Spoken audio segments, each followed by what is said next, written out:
चाहे लोग कितने ही आरोप लगाएं, कितने ही भारत की निंदा करें, कोई नहीं है दुनिया में जो कह सकता है कि आज भारत जितना मजबूत है हर प्रकार से, वैसे कभी भी वो नहीं रहा है। भारत की पूर्व प्रधानमंत्री इंदिरा गांधी, जिनको दुर्गा और आयरन लेडी जैसे नामों की संख्या मिली और जिनके नाम का डंका न सिर्फ भारत बल्कि पूरी दुनिया में बजता था, जिनके भाषण को सुनने के लिए लाखों लोगों की भीड़ इकट्ठा होती थी, जिनके दर्शन दरबार में आम लोगों की समस्याओं के समाधान मिलते थे, जिन्होंने गरीब कहे जाने वाले भारत को दुनिया की परमाणु महाशक्ति बनाया था और उन्होंने देश के हित के लिए कई अहम फैसले लिए थे। आपको बता दूं मित्रों, शायद भारत के इंदिरा गांधी और नरेंद्र मोदी ऐसे दो ही प्रधानमंत्री हैं जिनका नाम लगभग सभी देशवासी जानते हैं। लेकिन यहां सोचने वाली बात यह है कि इंदिरा गांधी के समय तो इतना सोशल मीडिया भी नहीं था, फिर भी हर तरफ उनके नाम का डंका बजता था और आज भी उन्हें याद किया जाता है। शायद आज भी इंदिरा गांधी से जुड़ी कुछ ऐसी अनसुनी बातें हैं जिनके बारे में 90% लोग नहीं जानते, जैसे कि कैसे उन्होंने अमेरिका के राष्ट्रपति के साथ डांस करने से इनकार कर दिया था, क्यों अटल बिहारी वाजपेयी ने उन्हें दुर्गा और पूरी दुनिया उन्हें आयरन लेडी के नाम से संबोधित करती थी। आज हम पूर्व प्रधानमंत्री इंदिरा गांधी के जीवन से जुड़ी इन्हीं सभी अनसुनी अनकही घटनाओं से पर्दा उठाएंगे, लेकिन उसके पहले नए दर्शक जल्दी से चैनल को सब्सक्राइब कर दीजिए। हमें मालूम है कि कभी कभी अन्याय होता है, हमको मालूम है कि कभी कभी अत्याचार होता है, हमको मालूम है कि कभी कभी भ्रष्टाचार भी है, लेकिन इनसे लड़ने का क्या तरीका है? क्या कमजोर सरकार इनसे लड़ सकती है? क्या वो सरकार जिस पे स्वयं हर समय हमला हो रहा है वो गरीबों को सुरक्षित रख सकती है, अल्पसंख्यक के लोगों को बचा सकती है? क्या वो सरकार इस देश का सारी दुनिया में सिर ऊंचा कर सकती है? इंदिरा गांधी का जन्म 19 नवंबर 1917 के दिन उत्तर प्रदेश के प्रयागराज में हुआ था। उनके पिता पंडित जवाहरलाल नेहरू और माता कमला नेहरू ने उन्हें काफी बेहतरीन संस्कार दिए थे। बड़ी होकर इंदिरा ने विदेश जाकर पढ़ाई भी की, फिर वापस आकर उन्होंने देश की आजादी के लिए कई आंदोलनों में हिस्सा बनना शुरू किया। इसी बीच उन्हें राजनेता फिरोज जहांगीर गांधी से प्रेम हुआ, लेकिन फिरोज पारसी थे, जिससे पार्टी के कई लोगों का कहना था कि कैसे देश के बड़े ब्राह्मण परिवार की बेटी एक बनिया से शादी कर सकती है। इसलिए फिरोज के सरनेम में थोड़ा फेरबदल करवाकर महात्मा गांधी ने उन्हें गांधी सरनेम दिलवाया, जिसके बाद 26 मार्च 1942 के दिन इंदिरा गांधी और फिरोज की शादी हुई और यहां से इंदिरा नेहरू बनी इंदिरा गांधी। फिर 15 अगस्त 1947 के दिन जवाहरलाल नेहरू आजाद भारत के पहले प्रधानमंत्री बने। पंडित नेहरू आजादी की लड़ाई के दौरान 9 बार जेल गए। उन्होंने अपने जीवन के 3559 दिन करीब 9 साल जेल में गुजारे थे। वहीं बचपन से ही देश के लिए कुछ कर गुजरने का सपना देख रही श्रीमती इंदिरा गांधी ने भी 1955 में राजनीति में कदम रखा और धीरे धीरे करके वो कांग्रेस कैबिनेट का हिस्सा भी बनने लगी।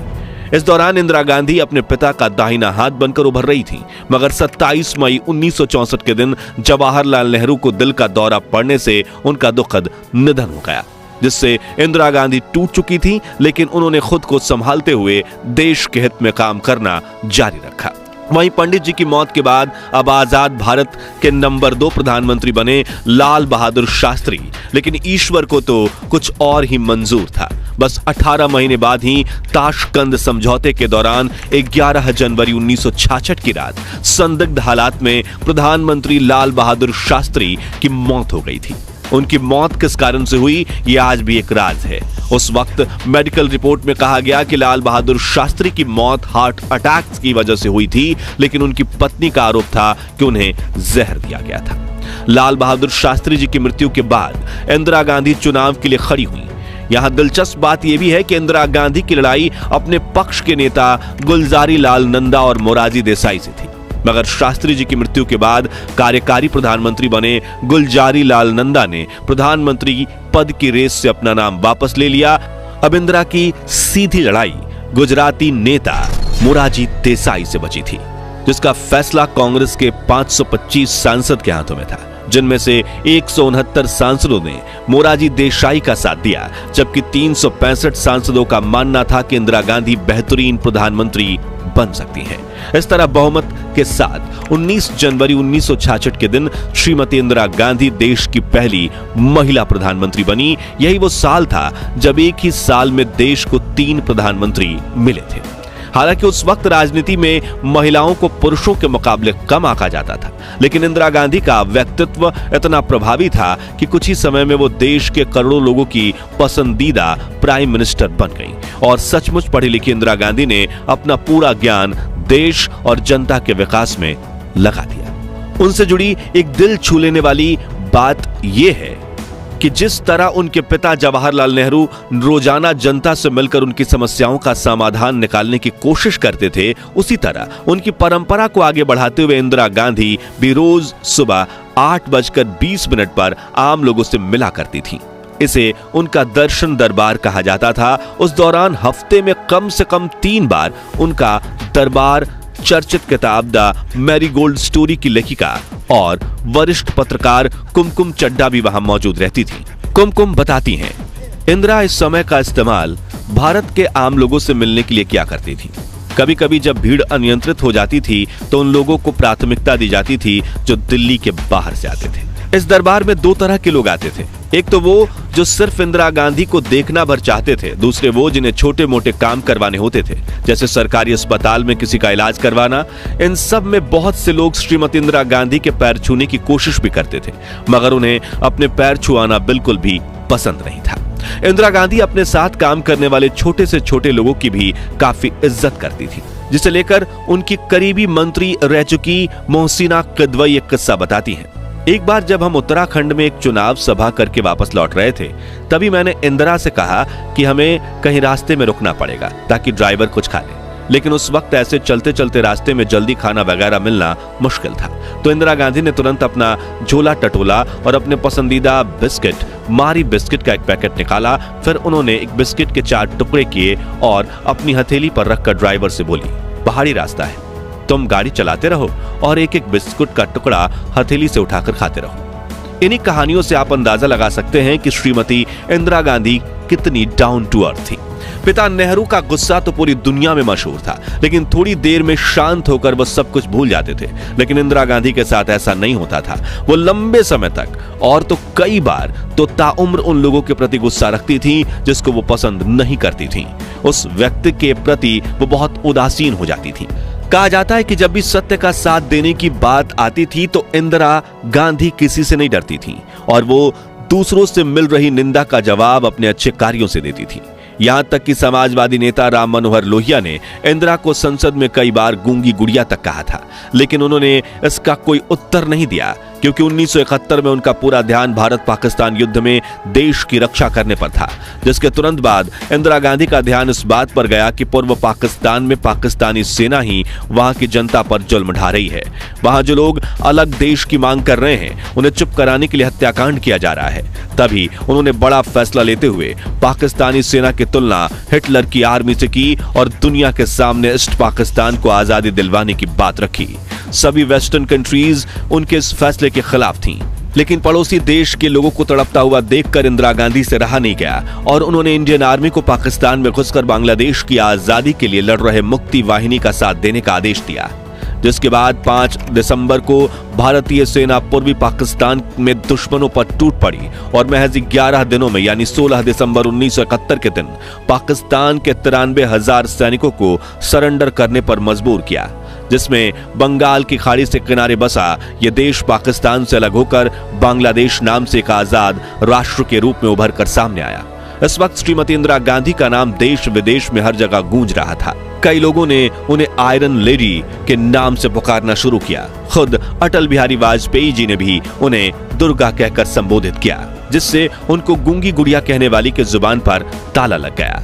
भारत कोई 5 साल, 10 साल, 100 साल जीने का देश नहीं है। हजारों साल जीवित रहा है और हजारों साल और इसको जीवित रहना है। खैर, 70 के दशक में अमेरिका, चीन, जापान और कई वेस्टर्न कंट्रीज अपने पास परमाणु हथियार होने की धाक जमाती थीं और कई बार इन्हीं हथियारों के बल पर भारत की बात दबाने की कोशिश भी की गई थी। ऐसे में इंदिरा गांधी ने पर्दे के पीछे वैज्ञानिकों को न्यूक्लियर वेपन बनाने की अनुमति दे दी थी। दूसरी तरफ अमेरिका वियतनाम युद्ध में उलझा हुआ था। यहां भारत में परमाणु हथियार बनकर तैयार था और श्रीमती इंदिरा गांधी ने ऑपरेशन स्माइलिंग बुद्धा इनिशिएट कर दिया, जिसकी अमेरिका को कानो कान भनक तक नहीं लगी। इस ऑपरेशन के तहत हमारे वैज्ञानिकों ने 18 मई 1974 के दिन पोखरण में पहला सफल परमाणु परीक्षण किया था, जिसके बारे में पता लगते ही दुनिया की सभी महाशक्तियों के मुंह खुले के खुले रह गए थे, क्योंकि जिस भारत को वो गरीब राष्ट्र मानते थे वो अब परमाणु शक्ति संपन्न राष्ट्र बन चुका था। और इस परमाणु परीक्षण के बाद भारत की ओर किसी ने आंख उठाकर देखने की हिम्मत तक नहीं की। अन्याय के सामने आवाज उठाने में वो किसी से नहीं डरती थी और देशवासियों को भी हिम्मत देती थी। देश के सामने बहुत से खतरे हैं, अंदरूनी कमजोरियां तो हैं हैं, बाहरी खतरे भी हैं।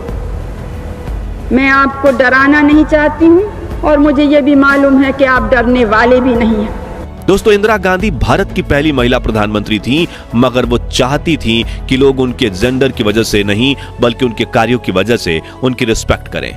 वो अपने हाथों में हमेशा पुरुषों की घड़ी पहनती थी जो मेड इन इंडिया होती थी और उन्हें किसी के मुंह से मैडम प्राइम मिनिस्टर सुनना तो बिल्कुल पसंद नहीं था। वो कहती थी कि मैं काम करते हुए अपने आप को महिला नहीं समझती। इसी से जुड़ा एक दिलचस्प किस्सा अमेरिका में भारत के राजदूत रह चुके BK नेहरू अपनी किताब नाइस गाइज फिनिश सेकंड में बताते हैं कि प्रधानमंत्री बनने के बाद मार्च 1966 में जब इंदिरा गांधी पहली बार अमेरिका आई, तब मुझे प्रेसिडेंट लिंडन जॉनसन के करीबी जैक वेलेंटी का फोन आया, जिन्होंने बताया कि हमने हाल ही में एक पत्रिका पढ़ा है कि इंदिरा गांधी को पसंद नहीं कि कोई उन्हें मैडम कहकर पुकारे। तो राष्ट्रपति लिंडन जॉनसन पूछ रहे हैं कि जब वो इंदिरा गांधी से मिले तो उन्हें क्या कहकर संबोधित करें। जो सुनकर मैंने उनसे कहा कि मैं खुद PM इंदिरा गांधी से पूछकर बताता हूं।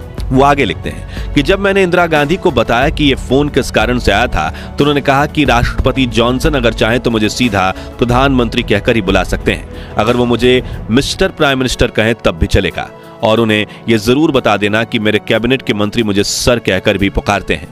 उसी यात्रा के दौरान जब व्हाइट हाउस में इंदिरा गांधी के लिए डिनर अरेंज किया गया, तब खाने के बाद प्रेसिडेंट जॉनसन ने उन्हें नृत्य करने के लिए आमंत्रित किया। जैसा कि आप सभी जानते हैं कि वेस्टर्न कल्चर में दो बड़ी हस्तियां एक दूसरे के सम्मान में कुछ पल डांस करते हैं। हालांकि इंदिरा गांधी अपने छात्र जीवन में पश्चिमी तरीके का बाल डांस किया भी करती थी, लेकिन उन्होंने बड़े ही विनम्र तरीके से प्रेसिडेंट जॉनसन के आमंत्रण को यह कहकर नकार दिया कि मेरे देशवासियों को यह पसंद नहीं आएगा कि उनकी प्रधानमंत्री किसी के साथ डांस करें। इंदिरा गांधी एक जननेता थी और आम लोगों से उनका कनेक्ट गजब का था। कांग्रेस नेता मोहसिना किदवई एक किस्सा सुनाती हैं।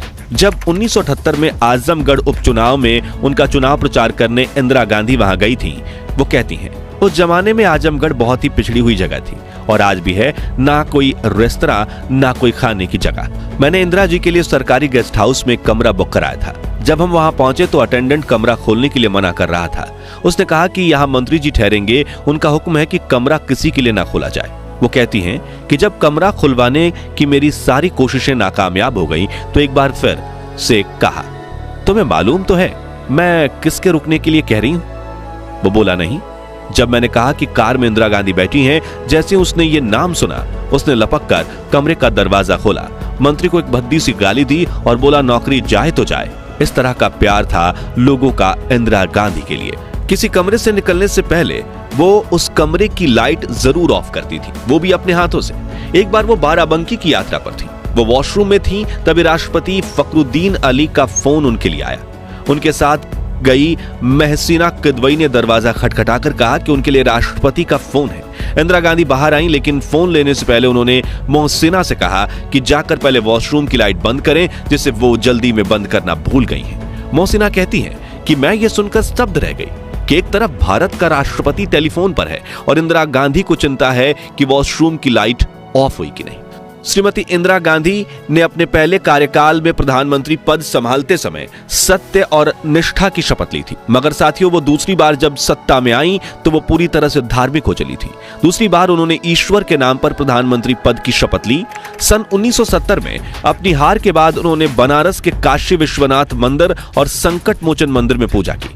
किताब Indira India's most powerful prime minister में लिखा है कि इस दौरान उन्होंने वैष्णव देवी के दर्शन किए और हेलीपैड से वहां तक का 2 किलोमीटर का रास्ता भी पैदल चलकर तय किया। अंबाजी मंदिर में उन्होंने पूरे 1 मिनट तक दंडवत होकर प्रार्थना की। सन 80 में संजय की मौत के बाद उन्होंने धार्मिक कार्यकलापों को बढ़ चढ़कर भाग लेना शुरू किया। उन दिनों जब सूर्य ग्रहण पड़ता था तो उन्होंने अपनी गर्भवती बहू मेनका गांधी को सूर्य ग्रहण देखने की अनुमति नहीं दी। उन्होंने तमाम उम्र अपने गले में रुद्राक्ष की माला पहनी। उनके घर के पूजा गृह में सभी देवताओं की मूर्तियों के अलावा गौतम बुद्ध, रामकृष्ण परमहंस की मूर्तियां और एक शंख रखा रहता था। धार्मिक मामलों में उनके सबसे बड़े सलाहकार कमलापति त्रिपाठी थे। कुमकुम चड्ढा अपनी किताब द मैरीगोल्ड स्टोरी में लिखती हैं कि एक बार नवरात्रि के मौके पर वरिष्ठ कांग्रेस नेता कमलापति त्रिपाठी ने उनसे 9 बालिकाओं के पैर धोकर उनका पानी पी जाने के लिए कहा। उन्होंने सवाल पूछा कि इससे वो कहीं बीमार तो नहीं पड़ जाएंगी, लेकिन शुरू में झिझकने के बाद विदेश में पढ़ी और फ्रेंच बोलने वाली इंदिरा गांधी ने यह रस्म भी पूरी की। इंदिरा को जेवर का कोई शौक नहीं था। हाँ, वो हाथों में पुरुषों की घड़ी जरूर पहनती थी, वो भी सरकारी कंपनी की। उनकी भारतीयता उनके कपड़ों में साफ झलकती थी। मार्च 1982 में जब लंदन के फेस्टिवल ऑफ इंडिया का आयोजन किया गया और शुरू में राष्ट्रगान बजा तो उनकी दोस्त रही पुलुल चेकर ने नोट किया कि उनकी आंखें नम हो गई थी। वो अपने राजनीतिक प्रतिद्वंदी मोरारजी देसाई को वो हमेशा मोरारजी भाई कहकर संबोधित करती थी और जज जीवन राम को उन्होंने हमेशा बाबूजी कहा। दक्षिण के चुनाव दौरे के दौरान या प्रचार करते करते रात हो जाती थी तो वो कार में बैठे बैठे अपने दोनों घुटनों के बीच टॉर्च रखकर जला लेती थी ताकि उनकी रोशनी उनके चेहरे पर पड़े और लोग अंधेरे में भी उनको देख सके। तो दोस्तों, आज के लिए बस इतना ही। मगर वो कौन सा कारण था जिसकी वजह से इंदिरा गांधी को इमरजेंसी लागू करनी पड़ी थी और क्यों की गई थी इंदिरा गांधी की हत्या? क्या वाकई में संजय गांधी ने अपनी मां इंदिरा गांधी को पार्टी में थप्पड़ मार दिया था या फिर सिर्फ विपक्ष की फैलाई यह एक अफवाह है? और क्या है संजय गांधी की मौत का सच? और क्यों संजय गांधी की मौत के सिर्फ 2 साल बाद ही इंदिरा ने अपनी बहू मेनका गांधी को घर से निकाल दिया था? अगर आप इन सवालों के जवाब चाहते हैं तो कमेंट बॉक्स में नेक्स्ट पार्ट या पार्ट 2 जरूर लिखिए। अगर आपको ये वीडियो पसंद आई हो तो इसे लाइक और शेयर जरूर कीजिए और ऐसी रोमांचक वीडियोस देखते रहने के लिए हमारे चैनल को सब्सक्राइब करके पास वाली घंटी जरूर बजा दीजिए। जय हिंद, जय भारत।